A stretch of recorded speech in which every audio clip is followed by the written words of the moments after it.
Well, let's talk about Top Hat Okay. All right. because in Young The Frankenstein, lesser silly. in Young But Frankenstein, they do a lot of top hat dancing, and so that's a good transition. well, Um, but Top Hat is a Fred Astaire, Ginger Rogers dance joint. yeah. Famous duo. I'd never seen any of their movies. I mean, I'd seen Ginger Rogers is in Gold Diggers of 1933, but that was it. Yeah, this is already their fourth movie together, and they did not a third or fourth movie, and they did 9 I together. think it's their third. Hmm. I think they did Flying Down to Rio, which they're like not top billed in, and then they're also in The Gay Divorcee, which is the same director and a lot of the same cast, and that was like marketed as a like Astaire Rogers picture. And their chemistry's great, so I Yeah, understand why they're yeah, doing that. makes sense. Any scene where like they're together is very good. I feel like both the sort of like larger dance set pieces and a lot of the like comic plot hijinks stuff, I feel like I liked more in Gold Diggers and like the Ernst Lubitsch movies that we've watched.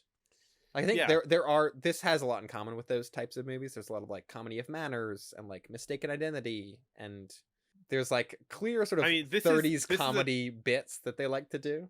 this is another entry in what I'm realizing is my favorite 30s genre, which is people who are in love fuck with each other. Yeah, yeah, They're just messing with each other the entire time, and they don't realize that they love each other, or I don't know.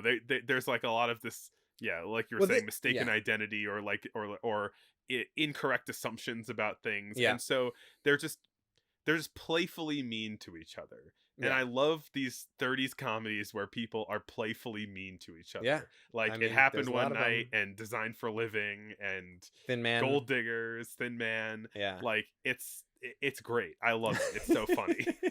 Mean uh 30s comedies are a great thing.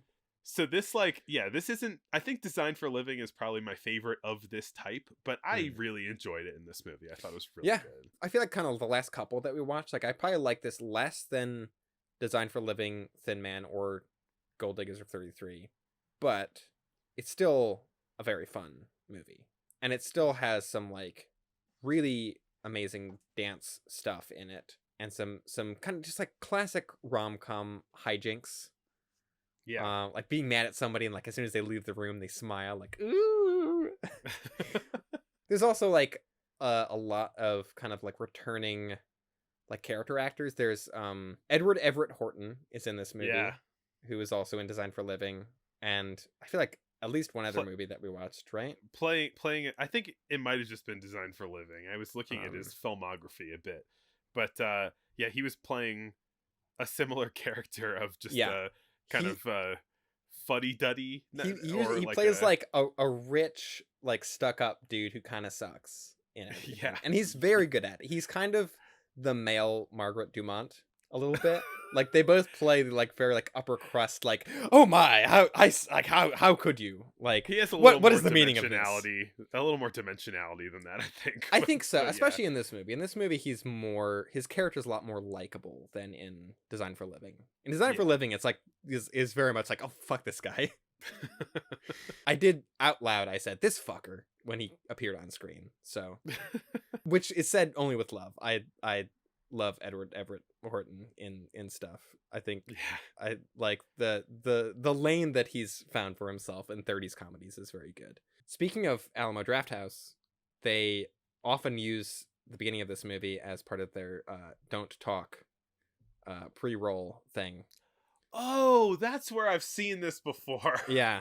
So the opening of this movie is Fred Astaire is in the Thackeray Club of London, where there's a big sign that says "Silence. You can't make any noise." And there's a bunch of old English gentlemen in tuxedos who are like, if you like hit a glass against a plate, it'll make too much a noise, and everyone goes shh. And so Fred Astaire is trying to like fold a newspaper very quietly, but then at the end of the scene when he's leaving, he does the little tap dancing and freaks everybody out. This uh that has been an Alamo don't talk message for a long time. One of their more like family friendly ones. And the fact that Not the like the giant kid that comes out of the yeah, well that's the thing, right? Is that Alamo don't talk messages used to be a lot edgier meaner. and meaner, and they, as they have gotten more corporate, they're like, okay, what can we can do the family friendly top hat clip, but like I think the top hat we clip is can't very fun. anymore. It's good, but it's Yeah. like, oh, we can't do the we can't do the there's a sniper in the projection booth and he's going to explode you with his bullet anymore. I don't remember ever seeing that one, but Speaking of the tap dancing, it's a lot of fun in this movie. yeah. And it made me want to start trying to tap dance Oh, because I just me want to too. like, I want to immerse myself in the 30s and uh Here's the thing. Watching this movie absolutely made me want to like be good at dancing, which I don't know if I'm like physically capable of. I'm sure if I like really dedicated the time to it, but I don't have a like very natural talent or like sense of rhythm. let's try and learn to tap dance together. I think that would be fun. That would be fun. But watching this movie and movies like this, I'm like, "Ah, people who are good at dancing look like they're having a grand old time, and I'm Yeah. jealous." Yeah. It seems like a nice way of sort of like, because it's a sort of minimal form of dancing where the point is more the sound you're making, and you're just kind of like, it's almost like an amplified version of just like tapping your hands on the table Mm, along to a beat, you know. yeah, But you're kind of amplifying the sound that's already yeah. there with the tapping. When I was watching this movie and ideating about buying tap shoes, I I walked over to my partner after the movie was over, and I was like, I have found a new way to make a racket. Well, very apt for this movie because the two romantic leads would never possibly have met if he wasn't making a racket with Yeah. his tap dancing. This was some more like really charming stuff in the beginning of this movie where Edward Everett Horton's character, Mr. Hardwick, tells Fred Astaire, you should settle down and get a wife. And then he sings a whole song about how he's glad to be free and not have a wife. And the song ends with him. He's like, "Who's that? Is she future wife material?" Also, Mr. Hardwick is saying like, you need to like settle down, and meanwhile he's like, there's a woman downstairs and she wants to see me. Hello, and it was like putting on his hat, which is a kind of a recurring joke throughout the movie, is that Mr. Hardwick is like married but kind of remains a ladies' man a little bit. While he's singing his I don't want a wife song, he's tap dancing. And then the camera just goes down through the floor in one of those like Great shot. classic like shots of kind of moving from one floor to the other and showing like the in between part. Mhm. And then it's just like, it's just Ginger Rogers looking up like, is this guy seriously tap dancing above me? Like classic upstairs neighbor. Yeah. Classic Like if you've ever situation. lived in any apartment in New York City situation. I thankfully have never lived below a tap dancer, but You have people below you, right? I do, but I don't tap dance. You It's- will soon. Maybe. I don't think I would do it. I'd probably have to like go to a dance gym. They have those, right? A studio. Yeah, it's where you lift weights with your feet. One thing that I like about the opening scene in the Silent Club is that it's like a funny bit where he's trying to be quiet and like fold his newspaper, but it immediately establishes that Fred Astaire's character, Jerry Travers, he's a little stinker. This He's guy. a scamp. Yeah, he's a scamp. He's a bit of a troublemaker. He's like he's got a sense of humor, and he's willing to mess with people, which will come back. There's another character that gets introduced early on, Bates, who is Mr. Hardwick's butler, valet, I think is what they call him. And his all-purpose fixer in this Right. movie. And Bates refers to himself / themselves in the plural, but it's very inconsistent. He's sort of like Venom. Like we have your shoes for you, sir. But it's inconsistent because initially it was like, oh, they're like really sticking to this, and they're even other characters are only referring to him with like plural pronouns. But Huh. then it's like even Bates is not consistent with it. Like within a sentence, he will refer to himself as I or yeah. I guess it's probably just going for like a like almost like a royal we sort of fanciness maybe. Yeah, maybe. Bates is like almost feels like a kind of a grab bag of like character quirks. Yeah. Because it's like at times he's like sassy at times. he's very sassy. At times he seems like kind of like bumbling and ineffectual, and other times he is like shockingly competent. He reminded me a lot of spoilers for the end of the movie, I guess, but he reminded me a lot of Gene Parmesan from Arrested Development. Because in the towards the end of the movie he starts disguising himself as different people. So Yeah, but he's fancy and British, and he says stuff like "whither or thither, sir." yeah. And so Ginger Rogers runs upstairs. They have a sort of tete-a-tete.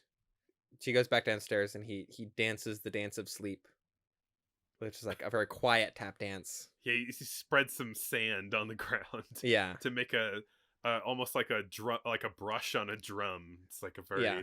chiller tap dance. But then they have a nice he kind of like not quite kidnaps her, but he like pretends to be the London cabbie on a horse-drawn carriage and goes to the park where she is doing equestrian stuff at the Yeah. park. A lot of horse jokes thrown in here. Yes, like the one that I had to write down because I loved it so was she. You probably know what I'm going for. Is she says, "What is this strange power you have over horses?" And he says, "Horsepower." Good joke. Good joke. But then it starts raining, and so they have to go to if you're in the park and it starts to rain, where do you go? Gazebo, baby. The gazebo.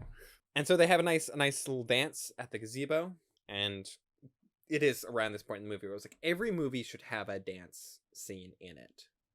I feel like even if it's like very brief, even if it's like two people just like doing a little boogie for like 3 seconds, you get some dancing in every movie because I think it can only enrich something. This is where they basically, this scene is where they kind of go from like, there's that annoying guy that lives above me to Right. like actually falling in love. And it's where like the movie, I think really just kind of takes off and like the emotional stakes of the movie begin. Right, because this is like, oh, okay, clearly these two people have great chemistry with each other.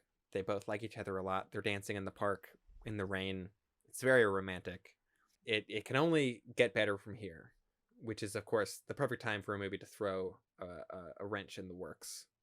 So the whole sort of like main kind of plot of this movie was genuinely kind of confusing. There's a lot of like misjudgment and mistaken identity and lies, and because like so the main thing is that she gets the impression that he is Mr. Hardwick and who is married to a friend of hers, right?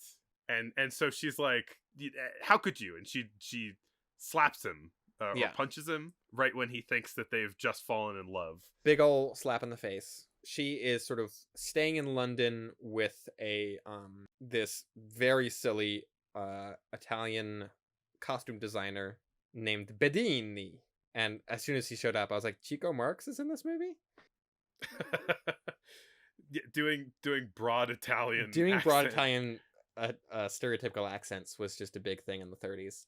They've seemingly like broken apart. Like this relationship is done. There is a good bit where Jerry, Fred Astaire's character, is talking to Hardwick about it on The Nerdist. Right. Hardwick goes to the valet, Bates, yeah. He has a problem, and he goes, "Well, have you tried rubbing butter on it, sir?" He goes, "You can't rub a girl with butter." And he goes, "My sister got." Well, that's what he said. He goes like, "Oh, he's stepped in a hornet's nest." Yeah, that's right. It's like, "My sister got into a hornet's nest, and we rubbed her with butter." It's a great bit. There's a lot of jokes in this movie, also with both Bates and also Bedini. Like Bedini, is a lot of things like he doesn't understand like English figures of speech. He uses a lot of like malapropisms and like doesn't understand like wordplay. Mm-hmm. And then yeah, Bates seemingly takes everything very literally. A lot of good, like, just good witty 30s comedy Yeah. in this movie, and it would be kind of ridiculous to break down all of the plot because There's like is too much because at it's this just point a lot of it is like machinations of like yeah. it kind of just springs off from that mistaken identity, and it takes them the entire movie to solve it, and there's just like a lot of convoluted things that make it more difficult for them to Yeah, there's a lot of like jokes involving objects that are covering someone's face, and so the person seeing them thinks it's someone else. yeah. There's like, oh, this person walked behind like a chandelier, and so you can't see who it is, and so they switched places, and then or like this person thinks they're dancing with one person, they're actually dancing with a different person, which are very fun. There is a section where Dale, Ginger Rogers' character, kind of thinks that like the Hardwick couple are swingers because Madge knows that she's not married to Fred Astaire. And so when they're interacting, she's like, "No, like go hang out with her. Like, yeah, you two kids go crazy." And so then like they're dancing together, and Madge, who's Mrs. Hardwick, keeps like winking at Ginger Rogers. She's like, what the hell are you doing? And it's like, I thought I was dancing with your husband. Like, what is happening? She thought that it was swing time.